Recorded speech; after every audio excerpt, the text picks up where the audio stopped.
इन सारी चीजों को समझने के लिए सबसे पहले हमारा एजेंडा डिस्कस कर लेते हैं। Okay, right. सो जैसे कि आप एजेंडा में देख सकते हैं, सबसे पहले हम ये समझने की कोशिश करेंगे कि ये प्रोसेस होता क्या है। ओके, और फिर उसी के साथ साथ ये जो प्रोसेस स्टेट है, प्रोसेस का कंट्रोल ब्लॉक होता है, वो क्या है ये समझेंगे हम। ओके, और फिर जब सीपीयू के साथ आप काम करना चाहते हैं तो वहां पे अलग अलग प्रोसेसेस होंगी, है ना, जाहिर सी बात है। तो उन प्रोसेसेस को कैसे परफॉर्म करना है, कैसे एग्जीक्यूट करना है, ये डिफाइन करने वाली कुछ पर्टिकुलर सीपीयू शेड्यूलिंग एल्गोरिथम्स होती हैं। ओके, तो उनके बारे में समझेंगे, जहां पे हम बात करेंगे एफसीएफएस, जो है basically first come first serve वाला algorithm. Okay, similarly SJF, shortest job first, round robin, ऐसी अलग अलग कैटेगरीज के एल्गोरिथम्स के बारे में हम डिस्कस करेंगे, राइट। और फिर सिमिलरली जब अलग अलग प्रोसेसेस होती हैं तो जाहिर सी बात है कि वो एक दूसरे के बीच में कम्युनिकेट करेंगी, है ना। तो वो कम्युनिकेशन कैसे होता है, ये इंटर प्रोसेस कम्युनिकेशन जो है वो कैसे होता है, ये भी हम समझने की कोशिश करेंगे, राइट। सो जहां पे दो तरीके होते हैं फंडामेंटली, मैसेज पासिंग होता है, शेयर्ड मेमोरी होता है, इनके बारे में समझेंगे, राइट। तो आज के सेशन में जो है ये सारी की सारी चीजें जो है हम एक एक करते हुए समझते हुए आगे बढ़ेंगे, राइट। ऑपरेटिंग सिस्टम कैसे काम करता है, और वहां पे स्पेसिफिकली हमने ये भी समझा कि ये जो ऑपरेटिंग सिस्टम है, आपका ओएस है, आपके हार्डवेयर से कंप्लीट एब्स्ट्रैक्शन प्रोवाइड करता है ना, राइट। और फिर उसी के साथ साथ ऑपरेटिंग सिस्टम जो है हमारे लिए काम करने के लिए अलग अलग टाइप ऑफ एपीआईज प्रोवाइड करता है ना, एप्लीकेशन प्रोग्रामिंग इंटरफेस, जिसकी मदद से सिर्फ एप्लीकेशन डेवलपर्स को ऑपरेटिंग सिस्टम के साथ ही काम करना होता है। उनको चाहे हार्डवेयर बदल भी जाए, बस ऑपरेटिंग सिस्टम के साथ ही काम करना होता है, एज सिंपल एज दैट, है ना। और फिर हमने ये भी देखा कि कर्नल जो होता है वो एक कोर कंपोनेंट बन जाता है ऑपरेटिंग सिस्टम का, है ना। और फिर ऑपरेटिंग सिस्टम में जो है दो तरीके के स्पेसेस होते हैं, एक यूजर स्पेस होता है, एक कर्नल स्पेस होता है ना। यूजर स्पेस में जो है आपकी सारी की सारी एप्लीकेशंस होती हैं और उनके साथ कैसे काम करना है, उन एप्लीकेशंस को हार्डवेयर के साथ कैसे कम्युनिकेट करवाना है, इसकी रिस्पांसिबिलिटी होती है कर्नल स्पेस की, है ना, राइट। जहां पे हमारे लिए प्रोसेस मैनेजर होता है, मेमोरी मैनेजर होता है, फाइल मैनेजर, आईओ मैनेजर, ऐसे अलग अलग तरीके के मैनेजर्स होते हैं जो आपके एप्लीकेशंस को ले जाके हार्डवेयर के साथ कम्युनिकेट करवाते हैं, राइट। ये हमने समझा। और फिर टिपिकली जब भी आप फाइल्स को स्टोर करने की बात करते हैं, जब भी आप ऑपरेटिंग सिस्टम के अंदर, है ना, आपका जो भी स्टोरेज होता है, अगर वहां पे आप एक फाइल स्टोर कर रहे हैं तो फाइल का पाथ क्या होगा, जिस पर्टिकुलर लोकेशन पे उस पर्टिकुलर फाइल को स्टोर किया गया है वो बन जाएगा आपका फाइल पाथ, है ना। जैसे कि अगर आप लिनक्स या एप्पल में देखेंगे, राइट, सो लिनक्स या मैक ओएस में देखेंगे तो आपके लिए फॉरवर्ड स्लैश होंगी, right. So forward slash home slash Teja slash picture slash hello dot PNG करके, राइट। वहीं पे अगर आप विंडोज की बात करेंगे तो बैकवर्ड स्लैश होगा,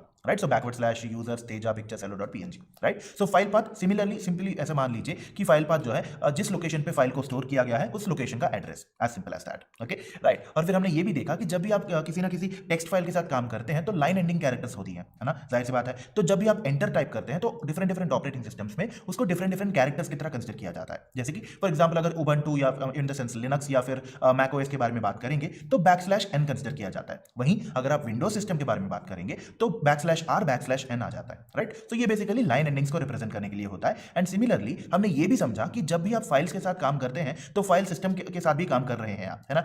और जाहिर सी बात है अलग अलग पर्टिकुलर ऑपरेटिंग सिस्टम्स के लिए अलग अलग फाइल सिस्टम्स होती है ना। जैसे कि आप देख सकते हैं विंडोज 10 के लिए NTFS है ना, न्यू टेक्नोलॉजी फाइल सिस्टम जो है वो है ना। और फिर लिनक्स के बारे में बात करेंगे तो ext4 आ जाएगा, fourth extended file system. And similarly जब आप मैक ओएस यानी कि एप्पल डिवाइसेस के बारे में बात कर रहे हैं तो उनका खुद का एक फाइल सिस्टम होता है, एप्पल फाइल सिस्टम। ऐसे अलग अलग ऑपरेटिंग सिस्टम्स के लिए अलग अलग फाइल सिस्टम्स होती है ना। और कॉमनली FAT भी होता है, फाइल एलोकेशन टेबल, जो कॉमनली बाकी सारी ऑपरेटिंग सिस्टम्स जो है कंपैटिबल होती हैं इसके साथ, राइट। और सिमिलरली हमने ये भी जाना कि जब भी आप सीपीयू के साथ काम करते हैं, है ना, तो जाहिर सी बात है मल्टीपल प्रोसेसेस होंगे, राइट। अगर मान लीजिए हमारे पास सिनेरियो लेते हैं, मान लीजिए हमारे पास एक ही सीपीयू है और ढेर सारे प्रोसेसेस हैं, तो वहां पे टाइम स्लाइसिंग नाम का कॉन्सेप्ट जो है वो एप्लीकेबल हो जाएगा, है ना, राइट। और वहां पे क्या होगा, ये जो सेम सीपीयू आप यूज कर रहे हैं उसी को यूज करते हुए billions and billions of instructions को आप प्रोसेस कर पाएंगे, है ना, सिर्फ 1 सेकंड में। ओके, और हमें पता भी नहीं चलेगा कि क्या क्या हो रहा है, राइट। सो ओरिजिनली होता क्या है कि सीपीयू 1 सेकंड में billions and billions of instructions जो है वो प्रोसेस कर सकता है ना। मान लीजिए हमारे पास 4 पर्टिकुलर प्रोग्राम्स हैं, जैसे कि एक वर्ड डॉक्यूमेंट हो गया, एक म्यूजिक फाइल हो गया, एक ब्राउजर हो गया, एक कैलकुलेटर हो गया। तो इनको अपने अपने प्रोसेसेस परफॉर्म करने के लिए, मतलब अपनी अपनी एग्जीक्यूशन करने के लिए ढेर सारे इंस्ट्रक्शंस की जरूरत होगी, है ना। तो ऐसा ऐसा नहीं होता कि मतलब सारी की सारी साइमल्टेनियसली चलेंगी, बस ऐसा होता है कि 1 सेकंड में ही ढेर सारे billions and billions of instructions जो है एक एक पर्टिकुलर प्रोसेस को लेकर सीपीयू कंप्लीट कर देता है। और जब हम बाहर से देखते हैं तो हमें 1 सेकंड में ही ढेर सारे काम हो गए ऐसे दिखता है, राइट। सो टिपिकली ऐसे होता है बेसिकली, राइट। और फिर जाहिर सी बात है ऐसे एग्जीक्यूशन को हम कहते हैं प्रोसेस, राइट। सो जब भी एक प्रोग्राम एग्जीक्यूट हो रहा है या फिर कोई मान लीजिए आपने पाइथन प्रोग्राम लिख लिया और आपने रन पे क्लिक किया, ओके, तो जब आपने रन पे क्लिक किया तो क्या होगा, उस प्रोग्राम का एक एग्जीक्यूशन इंस्टेंस क्रिएट हो जाएगा, ओके। तो ऐसे एग्जीक्यूशन इंस्टेंस को कहते हैं हम प्रोसेस, राइट। सो ये सिंपली ऐसे मान लीजिए कि अगर एक प्रोग्राम या कोई भी सॉफ्टवेयर एग्जीक्यूट हो रहा है उसको प्रोसेस कहा जाएगा, ओके, क्योंकि वो प्रोसेस हो रहा है ना, एग्जीक्यूट हो रहा है, राइट। और जब भी ऐसे पर्टिकुलर प्रोग्राम को आप मेमोरी में लोड करते हैं तो उसको प्रोसेस कहलाई जाएगा, है ना। ये भी हमने समझ लिया, राइट। सो एक एग्जांपल लेके समझने की कोशिश करते हैं, right. So for example Google Chrome ही ले लीजिए, ओके। सो गूगल क्रोम जो है, जहां पे अगर आप ऑब्जर्व करेंगे तो वहां पे हर एक टैब, जब भी आप गूगल क्रोम में एक एक टैब ओपन करते हैं वो एक एक प्रोसेस बन जाता है, राइट क्यों? क्योंकि एक में आप ईमेल एक्सेस करने की कोशिश कर रहे होंगे, दूसरे में आप फेसबुक देख रहे होंगे, तीसरे में आप कोई चीज डाउनलोड करने की कोशिश कर रहे होंगे, चौथे में आप यूट्यूब देख रहे होंगे। राइट सो अलग अलग सिनेरियोस हैं, अलग अलग इंस्टेंसेस क्रिएट होंगे एक ही सॉफ्टवेयर को लेके। राइट सो हर एक इंस्टेंस जो है एक प्रोसेस कहलाएगा। राइट पॉइंट नंबर 1 क्या है? अगर आप किसी प्रोग्राम को एग्जीक्यूट कर रहे हैं या एक सॉफ्टवेयर रन कर रहा है तो उसको एक प्रोसेस की तरह कंसिडर किया जाएगा और उसको मेमोरी में लोड कर दिया जाएगा। राइट ओके, क्योंकि मेमोरी की जरूरत होगी उसको, है ना। राइट सो वहां पे सिमिलरली हमने एक एग्जांपल भी देखा कि गूगल क्रोम एक एग्जांपल है ना। गूगल क्रोम में क्या हुआ, हमने देखा कि जब भी आप अलग अलग टैब्स ओपन करते हैं तो अलग अलग प्रोसेसेस जो है वो क्रिएट हो जाते हैं आपके ऑपरेटिंग सिस्टम के अंदर। राइट ओके, और फिर हर बार जब भी आप प्रोसेस के बारे में बात करने की कोशिश करें, इतना याद रखना होगा आपको कि हर एक प्रोसेस की अपनी खुद की कोई मेमोरी स्टैक होती है। ओके, और उसमें अलग अलग हिस्से होते हैं। मेमोरी स्टैक में जो है टिपिकली ढेर सारे हिस्से होते हैं। जैसे कि आपका टिपिकल स्टैक होगा जहां पे टेम्पररी डेटा, जैसे कि आपके फंक्शन पैरामीटर्स हो सकते हैं। मान लीजिए आप कोई रिटर्न वैल्यू लिख रहे हैं तो वो आ जाएगा। लोकली आपने वेरिएबल्स डिफाइन किए हैं तो वो आ जाएंगे, है ना। और फिर सिमिलरली हीप नाम की एक और मेमोरी होती है। राइट सो मेमोरी में ही हीप नाम का एक और हिस्सा होता है जहां पे रन टाइम में आप मेमोरी एलोकेट करते हैं। ओके, जैसे अगर प्रोग्राम एग्जीक्यूट हो रहा है तो वहां पे एलोकेट की जाने वाली मेमोरी जो है वो हीप में आती है। ओके, और अगर आपने अपने प्रोग्राम में एक पाइथन प्रोग्राम का एग्जांपल ले लेते हैं। राइट, अगर आपने प्रोग्राम में कोई वेरिएबल्स डिफाइन किए तो वो जाके रहेंगे डेटा के अंदर और आपका पूरा का पूरा प्रोग्राम कोड जो होगा वो जाएगा टेक्स्ट के अंदर। राइट सो एक सिंपल एग्जांपल लेके समझने की कोशिश करते हैं। राइट सो मान लीजिए आप एक पर्टिकुलर पाइथन प्रोग्राम रन करने की कोशिश कर रहे हैं। राइट सो वहां पे आपका कोड जो होगा, आपने जो पूरा का पूरा कोड लिखा है वो जाएगा टेक्स्ट के अंदर, क्योंकि आप जब आप उसको रन कर रहे हैं इस पर्टिकुलर प्रोग्राम को, वो बनेगा प्रोसेस, है ना। राइट सो वहां पे क्या होगा कि इस प्रोग्राम को जैसे ही आपने एग्जीक्यूट करना शुरू किया वो एक प्रोसेस में बदल जाएगा, मेमोरी में उसकी एलोकेशन हो जाएगी और फिर वहां उसको एग्जीक्यूट किया जाएगा। ओके, तो प्रोग्राम का पूरा कोड जो है वो जाएगा टेक्स्ट के अंदर, जो भी सारे वेरिएबल्स या कॉन्स्टेंट जो भी चीजें हैं वो जाएंगे डेटा के अंदर। अगर मेमोरी की जरूरत है इस पर्टिकुलर प्रोग्राम को रन करने के लिए तो वो एलोकेशन और उस एलोकेशन का इन्फॉर्मेशन जो है वो जाएगा हीप के अंदर और ये सारी की सारी पैरामीटर्स वगैरह सारी चीजें जो है इनको रखा जाएगा स्टैक के अंदर। ओके, तो जब भी आप प्रोसेस के बारे में बात करें इतना याद रखना इंपॉर्टेंट होगा कि उसकी भी खुद की कुछ मेमोरी स्टैक होती है। ओके राइट, तो क्विकली समराइज कि अभी तक हमने क्या क्या देखा। तो पॉइंट नंबर 1 तो ये है कि अगर एक प्रोग्राम एग्जीक्यूट हो रहा है तो उसको प्रोसेस कहा जाएगा। राइट, और उसी के साथ साथ हर एक पर्टिकुलर प्रोसेस की जो है अपनी खुद की मेमोरी होती है और हर मेमोरी में अपने खुद के पार्ट्स भी होते हैं। ओके, और एज एंड व्हेन रिक्वायर्ड, मतलब जैसे जैसे जरूरत पड़े ऑन अ रिक्वायरमेंट बेसिस इनको एलोकेट किया जाता है। राइट, मान लीजिए अगर आपने पाइथन प्रोग्राम रन कर लिया तो हमने अभी अभी डिस्कस किया कि कैसे कैसे इसको एलोकेट किया जाता है करके। राइट ओके, सो एक और सिनेरियो लेके इस प्रोसेस मैनेजमेंट को भी समझ लेते हैं हम। ओके राइट, सो मान लीजिए हमारे पास एक ही सीपीयू है और मल्टीपल एप्लीकेशंस चल रहे हैं हमारे पास। राइट, जैसे कि मान लीजिए एक है वर्ड डॉक, एक म्यूजिक एप्लीकेशन हो गया, एक है हमारा ब्राउजर और चौथा हो गया कैलकुलेटर। ओके, अब 4 एप्लीकेशंस हैं, चारों को अपने अपने खुद के काम करवाने हैं, बस सीपीयू बस एक ही है। ओके राइट, और जाहिर सी बात है जैसे हमने पहले भी डिस्कस किया था कि सीपीयूस में जो है लिमिटेड नंबर ऑफ कोर्स होते हैं। ऐसा नहीं कि सीपीयू में इनफिनिट कोर्स होंगे, है ना। तो लिमिटेड नंबर ऑफ कोर्स होते हैं, तो उस सिचुएशन में क्या होगा, सीपीयू के पास जो भी टाइम बचा हुआ है ना, तो जो भी टाइम एग्जीक्यूशन के लिए चाहिए होता है उसको शेयर करना पड़ेगा इन एप्लीकेशंस के साथ, है ना। तो उसी को टाइम स्लाइसिंग कहते हैं, ये हमने समझ लिया। राइट, और उसी के दौरान हमने ये भी समझा कि ये एप्लीकेशंस जो होती है हमारी एक के बाद एक इस पर्टिकुलर टाइम स्लाइस को यूज करते हुए सीपीयू का टाइम लेती है ना। और हमें बाहर से लगता है कि ये एप्लीकेशंस जो है एक ही साथ रन कर रही है ना। तो यहाँ पे ऐसे एक सीपीयू को, मतलब सीपीयू को एक पर्टिकुलर प्रोसेस से दूसरे पर्टिकुलर प्रोसेस में मूव करने के लिए, है ना, जाहिर सी बात है जब टाइम स्लाइसिंग एप्लीकेबल होगा तो वहां पे क्या होगा, सबसे पहले मान लीजिए 15-20 इंस्ट्रक्शंस या 15-20 हजार इंस्ट्रक्शंस वर्ड डॉक्यूमेंट के हो गए। ओके, अगला स्टेप लेने से पहले बाकी सारे 15-20 हजार इंस्ट्रक्शंस जो है म्यूजिक का ले लिया और फिर उसके बाद ब्राउजर का काम कर लिया और फिर उसके बाद कैलकुलेटर का भी कर लिया। राइट, सो ऐसे एक के बाद एक ऐसे करते हुए जाते ही एक सेकंड में ही बिलियंस ऑफ इंस्ट्रक्शंस को प्रोसेस कर देता है टिपिकल सीपीयू, है ना। राइट, और हमें लगेगा कि बाहर से जब भी हम देखते हैं हमें लगेगा कि ये चारों पैरेलली रन हो रही है ना। राइट, सो ऐसे मतलब अगर ऐसे पैरेलली रन करने की तरह दिखाने के लिए सीपीयू को या फिर एक के बाद एक रन करने के लिए उसको स्विच करना पड़ेगा सीपीयू को, है ना। राइट, सो जब भी आप वर्ड डॉक्यूमेंट के बारे में बात करेंगे तो उसका एग्जीक्यूशन होते रहेगा, जैसे ही उसको रोक के किसी दूसरे पर्टिकुलर प्रोसेस में शिफ्ट करने की बात आएगी तो उसको कहते हैं हम कंटेक्स्ट स्विचिंग। ओके, मतलब एक पर्टिकुलर प्रोसेस से दूसरे पर्टिकुलर प्रोसेस में शिफ्ट करने को, ऐसे स्विच करने को कहते हैं हम कंटेक्स्ट स्विचिंग। ओके, सो मान लीजिए पहले इसको समझ लेते हैं और उसके बाद एक एग्जांपल देखेंगे। राइट, तो कंटेक्स्ट स्विचिंग का मतलब क्या है, सीपीयू एक ही है हमारे पास और लिमिटेड नंबर ऑफ कोर्स हैं, आपको मल्टीपल एप्लीकेशंस के प्रोसेसेस रन करने हैं, है ना। तो ऐसे सिचुएशन में एक एप्लीकेशन का प्रोसेस रन करके दूसरे एप्लीकेशन की तरफ शिफ्ट करने को कहते हैं हम कंटेक्स्ट स्विचिंग। ओके, और ये कई सारे सिनेरियोस में हो सकता है। मान लीजिए आप रन कर रहे हैं 4 प्रोसेसेस, उनमें से एक की प्रायोरिटी बढ़ गई, मतलब इमीडिएटली आपको कोई ना कोई चीज कैलकुलेट करके बतानी है। ओके, तो कैलकुलेटर की प्रायोरिटी बढ़ गई, तो ऐसे सिचुएशन में कंटेक्स्ट स्विचिंग होता है ना। मान लीजिए आप उस टाइम पे वर्ड डॉक्यूमेंट में कुछ लिख रहे हैं बट स्टिल कैलकुलेटर की प्रायोरिटी जो है वो बढ़ जाएगी। ओके, तो ऐसा होता है। एट द सेम टाइम मान लीजिए अगर कोई इनपुट आउटपुट सिनेरियो की बात आ गई, मतलब आपको कोई चीज प्रिंट करनी है, कोई इनपुट लेना है, ऐसे सिनेरियोस में भी कंटेक्स्ट स्विचिंग जो है होगा, राइट। सो एक छोटा सा एग्जांपल लेके समझने की कोशिश करते हैं इसको, राइट। मान लीजिए आप रैम में से, राइट, सो आप अपनी मेमोरी में से रैम में कोई फाइल लाना चाहते हैं ताकि आप उसको प्रोसेस करें, और फाइल जो है कुछ ज्यादा ही बड़ा है, तो इसलिए इसको थोड़ा टाइम लगेगा एग्जीक्यूट होने में, राइट। तो ऐसे सिचुएशन में क्या करेगा, क्योंकि सीपीयू का टाइम बहुत प्रेशियस है और उसको एफिशिएंटली काम करना है, क्या करेगा कि ये जो ट्रांसफर है ना, ये जो रैम में लाने वाला ट्रांसफर होगा, उसको स्टार्ट करके उसका प्रोसेस रन करते हुए बाकी सारे बचे हुए टाइम में जो है उसके कंप्लीशन तक वेट करने के बजाय क्या करेगा, बाकी सारे प्रोसेस जो है वो कंप्लीट करके वापस आएगा, है ना। ऐसे ही ढेर सारे रीजंस भी हो सकते हैं, बट फंडामेंटली आपको इतना समझना है कि जब भी सीपीयू एक प्रोसेस से दूसरे प्रोसेस में शिफ्ट करेगा या स्विच करेगा, उसको कहते हैं कंटेक्स्ट स्विचिंग। Okay, right. और फिर जब भी प्रोसेस एग्जीक्यूट होता है तो उसके स्टेट्स को भी समझना हमारे लिए इंपॉर्टेंट है ना। ऐसा नहीं कि प्रोसेस स्टार्ट हो गया, एंड हो गया, खत्म।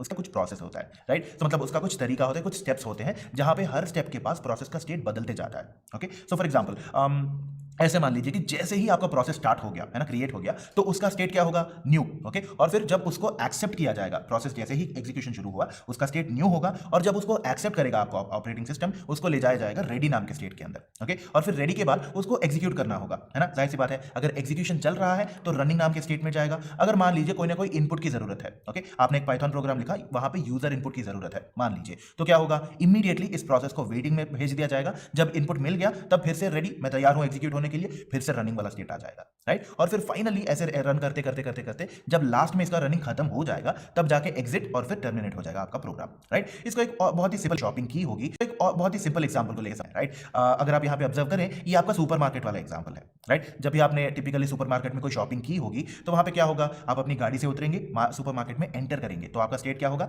न्यू, क्योंकि आप अभी अभी एंटर हुए हैं। आपको वेरीफाई करके, मतलब जो सिक्योरिटी चेकिंग होती है, वो सिक्योरिटी चेकिंग करके आपको सुपरमार्केट के अंदर भेजा जाएगा, है ना। तब आपका स्टेट क्या होगा, रेडी, आप तैयार हैं सारी चीजें खरीदने के लिए, है ना। तो वहां पे क्या करेंगे, सारी चीजें खरीदने के लिए, रेडी होने के लिए क्या क्या चाहिए होगा, आपको सारी चीजें ऐड करनी होंगी अपने कार्ट के अंदर, है ना। और फिर उसके बाद क्या होगा कि आपको सीधा रनिंग स्टेट में भेजा जाएगा। क्यों, क्योंकि आप ये सारी चीजें एग्जीक्यूट कर रहे हैं, है ना, ऐड कर रहे हैं अपने कार्ट के अंदर। फिर जाके आप वेट करेंगे क्यू के अंदर, है ना, तो वेट वाला स्टेट होगा आपका। और जब भी जरूरत के मुताबिक, मतलब मान लीजिए कोई ना कोई सिचुएशन में आपको कोई ना कोई चीज ऐड करनी है, उनको पेमेंट करना है, ऐसे वाले सिचुएशन में क्या होगा, आपको वेट करना पड़ेगा। और आपके आगे मान लीजिए 3-4 और लोग हैं, जब तक उनका प्रोसेस खत्म नहीं हो जाता आपको वेट करना पड़ेगा, है ना। ऐसे सिनेरियोस में आपको वेट वाला स्टेज आ जाएगा। और फिर मान लीजिए फिर से आप कहां जाएंगे, रेडी हो जाएंगे पे करने के लिए, और फिर पेमेंट वाला प्रोसेस एग्जीक्यूट होना शुरू हो जाएगा। और फिर जैसे ही पेमेंट खत्म, प्रोसेस टर्मिनेटेड, आप बाहर निकल सकते हैं, राइट। सो सिंपली जब भी आप किसी प्रोसेस के एग्जीक्यूशन के बारे में बात करेंगे, ये सारे स्टेट्स जो है आपको याद आने चाहिए, आइडेंटिफाई करने के लिए और फिर ढेर सारा इंफॉर्मेशन स्टोर करने के लिए उस प्रोसेस के बारे में। There is something called as a process control block, जहां पे ऑपरेटिंग सिस्टम जो है हर एक प्रोसेस को मेंटेन करता है, जहां पे हर प्रोसेस का जो है प्रोसेस आईडी होता है, उसका स्टेट क्या है, प्रायोरिटी कितनी है उसकी, program counter, input output information, ऐसी ढेर सारी इंफॉर्मेशन जो है वहां पे होती है। और इस प्रोसेस कंट्रोल ब्लॉक की मदद से आप किसी भी प्रोसेस को यूनिकली आइडेंटिफाई कर पाएंगे। ओके, अभी डिस्कस किया था, है ना। तो हर एक प्रोसेस का अपना अपना खुद का यूनिक आईडी होगा, और फिर प्रोसेस का स्टेट जो है न्यू हो सकता है, रेडी हो सकता है, वेटिंग, टर्मिनेटेड, ऐसी अलग अलग सिनेरियोस हो सकती हैं, है ना। और फिर प्रोसेस काउंटर के अंदर जो है अगला इंस्ट्रक्शन क्या होना चाहिए उसका एड्रेस होगा, and so on and so forth, right. ऐसे ढेर सारा इंफॉर्मेशन जो है आपके प्रोसेस कंट्रोल ब्लॉक के अंदर स्टोर किया जाता है। ओके, तो वहां पे arrival time, completion time, burst time नाम की चीजें होती हैं। ओके, अराइवल टाइम ये बताता है कि कौन से टाइम पे आपका प्रोसेस रेडी हो गया। ओके, सो रेडी क्यू में आपका प्रोसेस कब पहुंचा, ये डिफाइन करता है अराइवल टाइम। ओके, और फिर कंप्लीशन टाइम जो है ये बताता है कि आपके प्रोसेस को कितने टाइम पे कंप्लीट किया गया। ओके, बस ऐसे मान लीजिए कि अराइवल टाइम ये हो जाएगा कि आप कितने बजे बैंक पे पहुंचे। एक बैंक वाला सिनेरियो लेते हैं। ओके, तो अराइवल टाइम ये बताएगा कि आप कितने बजे बैंक में पहुंचे। ओके, कंप्लीशन टाइम ये बताएगा कि आप कितने बजे बैंक से बाहर निकले। ओके, और बर्स्ट टाइम ये बताएगा कि आपका काम होने में कितना टाइम लगा, राइट। तो अगर आप बैंक में पहुंचे सुबह 9 बजे या फिर 10 बजे, ओके, और आप बैंक से बाहर निकले 12 बजे, बट आपका काम जो है वो बस 15 मिनट का था। ओके, तो इस सिनेरियो में क्या हो जाएगा, आपका अराइवल टाइम जो है वो 9 AM हो जाएगा या फिर 10 AM हो जाएगा, और फिर कंप्लीशन टाइम जो है 12 PM हो जाएगा, और फिर बर्स्ट टाइम जो है 15 मिनट्स बताएंगे हम, राइट। मतलब आपका प्रोसेस जो है वो कंप्लीट करने के लिए कितना टाइम चाहिए करके, राइट। और फिर similarly there are also 2 other points, right. मतलब टर्न अराउंड टाइम होता है, वेटिंग टाइम होता है। ओके, टर्न अराउंड टाइम ये बताता है कि एक प्रोसेस ने कितना टाइम स्पेंड किया इस सिस्टम के अंदर। ओके, सो इसका मतलब क्या होगा, टर्न अराउंड टाइम का मतलब क्या होगा, सीधा completion time minus arrival time. आप कितने बजे निकले माइनस कितने बजे आए, राइट। सो अगर मान लीजिए 10 o'clock को आप बैंक में पहुंचे और 12 o'clock को आप बाहर आए, ओके, तो इसका मतलब क्या हुआ, 2 hours होगा आपका turn around time. Right. Similarly processes पे भी एप्लीकेबल होता है, बस यूनिट्स में कंसिडर करते हैं उसको, राइट। ओके, और वेटिंग टाइम की बात जब आती है तो आपको कितना टाइम स्पेंड करना पड़ा उस रेडी क्यू में, मतलब आप काम अपना प्रोसेस जो है वो कंप्लीट करने के लिए आप रेडी थे, बस सीपीयू अवेलेबल नहीं था आपके लिए। ओके, तो इसलिए क्या करेंगे, जो टर्न अराउंड टाइम हमें मिला है उसमें से बर्स्ट टाइम को निकाल देंगे। मतलब 2 आवर्स में अगर आपका काम जो है 15 मिनट में कंप्लीट हो गया, वो बर्स्ट टाइम होगा आपका, है ना। सो 2 आवर्स में से उस बर्स्ट टाइम को निकाल देंगे तो आपका वेटिंग टाइम कितना हो गया, 1 आवर 45 मिनट्स। ओके, सो ऐसे कैलकुलेट किया जाएगा। Okay, right. सो ऐसे करेंगे कि ये जो एल्गोरिथम्स जो हमने देखी है उनको एक एक करते हुए समझेंगे और उनकी प्रोस और कॉन्स को भी समझने की कोशिश करेंगे, राइट। तो कैसे काम करती हैं, क्या करते हैं, so on and so forth, right. सबसे पहले first come first serve, FCFS कहा जाता है इसको, राइट। सिंपली ऐसे मान लीजिए कि आपका जो टिपिकल सुपरमार्केट वाला सिनेरियो होता है वही सिनेरियो है, मतलब पहले जो पहुंचा उसका काम पहले हो जाएगा, राइट। सो प्रोसेस जब भी सीपीयू को रिक्वेस्ट करती है, जो सबसे पहले रिक्वेस्ट करती है उसको एलोकेशन दिया जाता है सीपीयू का, राइट। और फिर जितनी जल्दी वो रेडी क्यू में एंटर करेंगी उतनी जल्दी उनको एग्जीक्यूट किया जाएगा, right. First come first serve के मुताबिक क्या होगा, जो सबसे पहले आया उसको एग्जीक्यूट किया जाएगा, है ना। तो इस मुताबिक क्या होगा कि सबसे पहले प्रोसेस 1 को कंसीडर किया जाएगा, ओके, और फिर उसके बाद प्रोसेस 2, उसके बाद प्रोसेस 3, उसके बाद P4, राइट। देखेंगे हमें अराइवल टाइम, बर्स्ट टाइम और कंप्लीशन टाइम का अंदाजा आ गया है, राइट। टर्न अराउंड टाइम का फॉर्मूला क्या है, completion time minus arrival time, मतलब कितना वेट करना पड़ा उनको, राइट। और फिर वेटिंग टाइम जो है turn around time minus burst time, right. So specifically उनको कितना टाइम लगा कंप्लीट करने में और फिर सिमिलरली कितना टाइम लगा उनको वेट करने के लिए, ये सारी चीजें जो है आइडेंटिफाई कर लेंगे हम, ओके, राइट। सो P1 के बारे में जब आप देखेंगे तो अराइवल टाइम 0 है उसका, है ना, बर्स्ट टाइम 21 है, कंप्लीशन टाइम भी 21 है। तो टर्न अराउंड टाइम क्या हुआ, मतलब उस प्रोसेस को उस सिस्टम में कितना टाइम स्पेंड करना पड़ा, 21, okay, right. So waiting time कितना हुआ उसका, 0, राइट। और फिर P2 के बारे में देखेंगे तो क्योंकि ये फर्स्ट कम फर्स्ट सर्व वाला मेथोडोलॉजी है, right. So first come first serve वाला एल्गोरिथम है, तो इसीलिए उसको वेट करना पड़ेगा जब तक P1 खत्म नहीं हो जाता, ओके। सो अराइवल टाइम इसका 1 होगा P2 का, बट बर्स्ट टाइम 3 होगा, कंप्लीशन टाइम जो है 24 पे चले जाएगा, राइट। क्यों, क्योंकि उसको P1 के कंप्लीट होने तक वेट करना है ना। और टर्न अराउंड क्या टाइम क्या हो जाएगा, मतलब सिस्टम में कितना टाइम स्पेंड करना पड़ा इसको, 23 यूनिट्स ऑफ टाइम, जबकि उसका काम सिर्फ 3 यूनिट्स में हो जाना चाहिए था, इसको वेट करना पड़ा 20 यूनिट्स ऑफ टाइम के लिए, राइट। सिमिलरली अगर आप P3 की बात करेंगे, अराइवल टाइम 2 है इसका, बर्स्ट टाइम 6 है, कंप्लीशन टाइम 30 है, और टर्न अराउंड टाइम क्या होगा, completion time minus arrival time, मतलब 30 माइनस 2 जो है उसको 28 यूनिट्स ऑफ टाइम लगे उस सिस्टम के अंदर, जहां उसको वेट करना पड़ा 22 यूनिट्स ऑफ टाइम तक, राइट। मतलब 22 यूनिट्स ऑफ टाइम तक उसको वेट करते रहना पड़ा, क्योंकि P1 और P2 खत्म नहीं हुए थे तब तक, ओके। और P4 की बात करेंगे आप, सो अराइवल टाइम 3 है इसका, कंप्लीशन टाइम 32 है, क्यों, क्योंकि बाकी सारे प्रोसेसेस का खत्म होना भी इंपॉर्टेंट है ना। सो कंप्लीशन टाइम 32 हो गया। Turn around time in the sense process को उस सिस्टम में कितनी देर रहना पड़ा, अगर उसको देखेंगे तो 29 यूनिट्स ऑफ टाइम है, जिसमें उसको वेट करना पड़ा 27 यूनिट्स ऑफ टाइम, राइट। एक होता है शेयर्ड मेमोरी, दूसरा होता है मैसेज पासिंग, ओके। सो शेयर्ड मेमोरी में इतना मान लीजिए कि सारे के सारे प्रोसेसेस जो एग्जीक्यूट किए जा रहे हैं उनका कॉमन मेमोरी ब्लॉक होता है, ओके। और फिर वहीं पे जाके लिखेंगे, वहीं पे सभी सारे पढ़ेंगे, राइट। मान लीजिए प्रोसेस ए को प्रोसेस बी को कुछ कम्युनिकेट करना है, ओके। क्या करेगा, सीधा प्रोसेस ए आएगा, शेयर्ड मेमोरी के अंदर लिख के, देखो भी ये सारी चीजें आपको करनी है करके इन्फॉर्मेशन पास करके चले जाएगा। प्रोसेस बी आके उसी शेयर्ड मेमोरी में देखेगा, and so on and so fourth. बस ऐसे मान लीजिए कि यहाँ पे एक शेयर्ड रीजन के अंदर, एक शेयर्ड मेमोरी रीजन के अंदर इन्फॉर्मेशन को जो है एक्सचेंज किया जा रहा है, ओके। सो इसी शेयर्ड मेमोरी के द्वारा प्रोसेस ए होगी, प्रोसेस बी होगा, जितने सारे प्रोसेसेस हैं इसी शेयर्ड मेमोरी को यूज करेंगे, राइट। ये एक तरीका है प्रोसेसेस के बीच में कम्युनिकेशन एनेबल करने का, राइट। वेरास एक और तरीका क्या होगा, मैसेज पासिंग, ओके। जो बेसिकली इतना मान लीजिए, एक बहुत ही सिंपल एग्जांपल लेते हैं, राइट। जब भी आप कुरियर करते हैं या फिर कोई पैकेज डिलीवर करने की कोशिश करते हैं या फिर किसी को पोस्ट भेजने की कोशिश करते हैं, तो कैसे भेजेंगे, आप किसी पर्टिकुलर मैसेज प्रोसेसिंग सिस्टम के द्वारा किसी और को कोई मैसेज भेजने की कोशिश कर रहे हैं, है ना। चाहे आप पोस्ट यूज करें, कुरियर यूज करें, आप किसी थर्ड पार्टी के द्वारा अपना मैसेज भेजने की कोशिश कर रहे हैं, है ना। यही कॉन्सेप्ट है मैसेज पासिंग का भी, ओके। सो यहाँ पे क्या होगा, प्रोसेस ए जो है सीधा जाएगा, अगर उसको कोई ना कोई पर्टिकुलर मैसेज भेजना है तो क्या करेगा, उस पर्टिकुलर मैसेज प्रोसेसिंग सिस्टम के अंदर जो भी मैसेज भेजना है वो लिख देगा। प्रोसेस बी को वो मैसेज पासिंग सिस्टम जो है, मैसेज ट्रांसफर सिस्टम जो है, वो कम्युनिकेट करेगा प्रोसेस बी को, and so on and so forth.